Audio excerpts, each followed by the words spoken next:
In this video, I'm rolling with Dylan.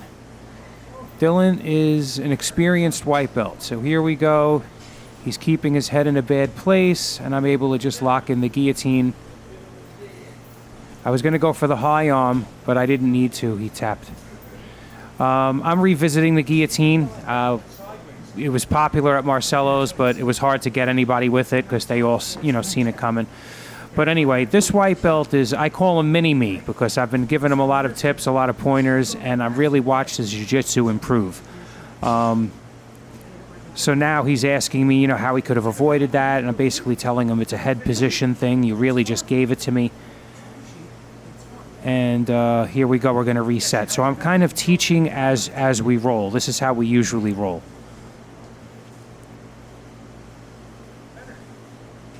Sometimes it's okay to put your head down. You just got to know when it's in danger. Right? Yeah. So you come in, you got to push my knees down. So now I'm explaining to him posture and how to not be stiff. When you're stiff, you're static, and people can climb all over you. Here we go. I pick up his foot. I'm threatening the ankle lock. So in this role, even though I'm teaching him and trying to help him, I'm also practicing my ankle lock and practicing my guillotine, because these are things that I've been working on. The guillotine is something I used to do years ago. The ankle lock is relatively new to me as far as the higher details, finer details. So I'm explaining to him here about wrestling up. If you turn your legs to one, both to the side like this, you could just come up over your shin. It works really well in any situation.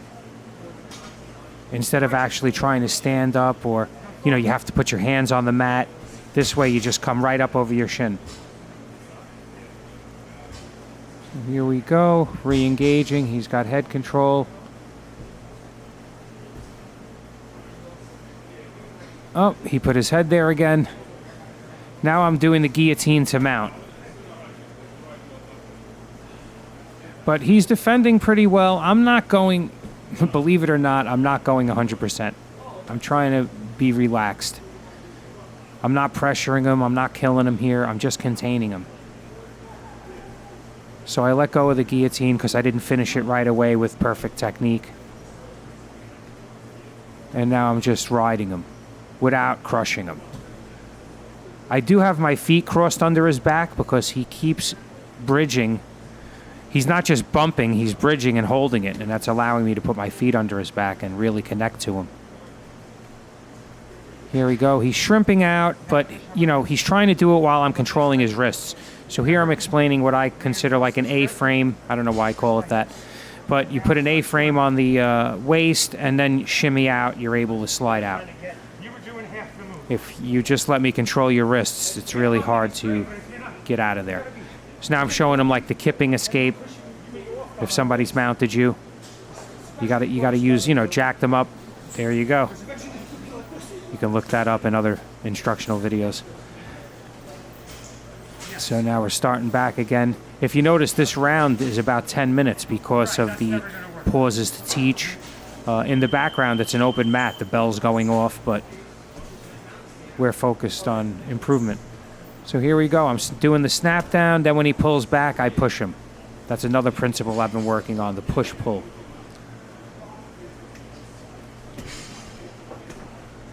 Now again, I'm not only am I holding up his ankle so he can't stand up, I'm threatening the ankle lock because I've been working it lately.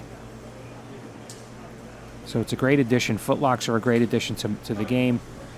Eventually I'll get to heel hooks.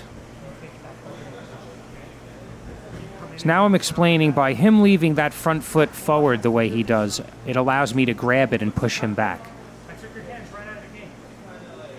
And then when I push him back, he loses use of his hands because they're either that or he's just going to roll onto his back. Here we go. We're starting again. See, when he grabs my head, I'm able to re-pummel because he leaves his elbow too wide open. My elbow's in the middle of his chest here. That's a better clinch.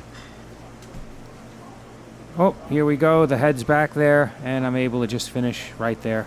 I didn't even have to throw him into guard or sweep him or anything. I'm just working on that now. Thank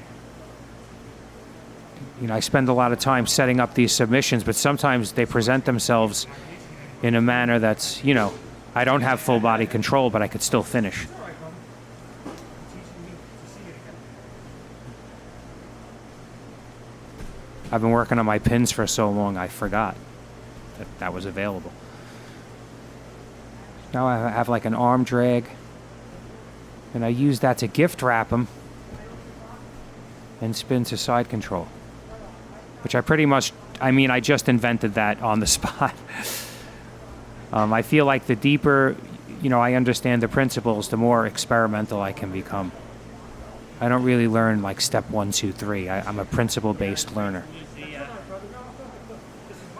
Now everyone's different. You know, there's nothing wrong with learning 1, 2, 3. All right, here we go again. I'm picking up his ankle. Boom, ankle lock. It's a great threat because now the guy's afraid to put his foot on your waist, which is a main way of stopping the guard pass. Hope I didn't do it hard, did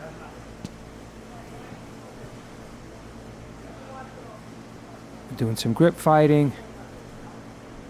Again, I'm able to push him back.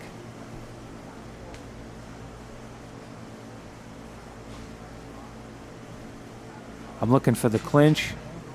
Or I'm explaining to him now. We actually took a pause here because I'm explaining to him how to repummel the clinch properly. This happened 3 times ago. Right. I don't know what advice for you. Back to wrist fighting.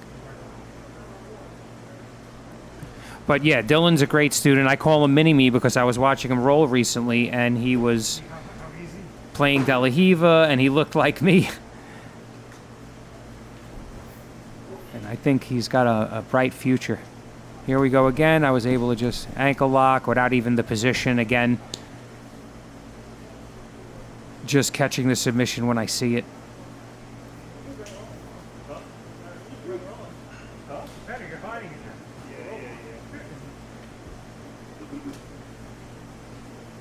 now. Now I just have a body lock, it looks like. I'm just wrapping him up. You know, he let me grab his head there with my right arm, and now I reset and explain to him to cut my bicep. Don't let me get that head control because it makes it much easier for me to immobilize and pass.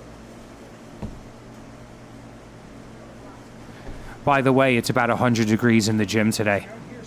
I think my rash guard is still soaked. So if you're here, think you're coming up over this leg. Nope, coming up over.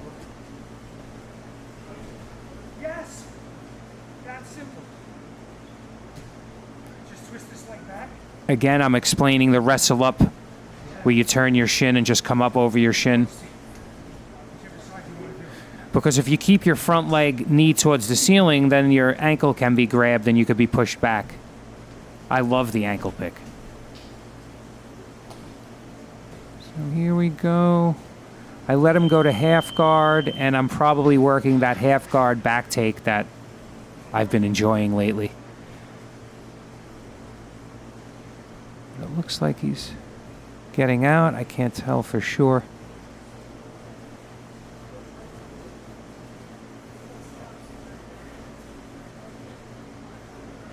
Oh, here we go. I think here I tried for a go-go plata. But he pulled out. I don't think I've go-go plotted anybody in a long time. But it is effective if done at the right moment.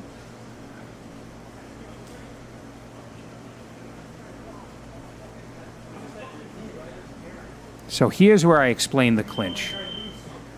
So he clinches with his elbow open, and it allows me to re-clinch on the inside. But if he's to clinch and then put the elbow towards the sternum, it's both stronger and it blocks the inside re-pummel. I might have learned this in kickboxing years ago. I think I did, actually, the more I think about it. But it's very applicable here. See, now he's got my posture broken. He's got the elbow in my sternum. I can't repummel. And then I told him to start that way. Oh, and I was able to catch a little sweep there. Oh, one last ankle lock, perhaps? Oh, so here he spins out of the ankle lock. Now, I understand this is a legitimate escape. But one thing I could promise you, if you always use this escape, eventually you're going to have a torn ACL, torn LCL, torn MCL. You want to be able to stand up into the foot locks. This twisting and turning and pulling your foot out, in my opinion, is a very dangerous escape as far as injury. Now, you might not tear it the first time, but over a period of time, pulling your knee out straight like that, you're really putting all the stress on the ligaments. If you could stand up into it, I feel like that's a much better defense.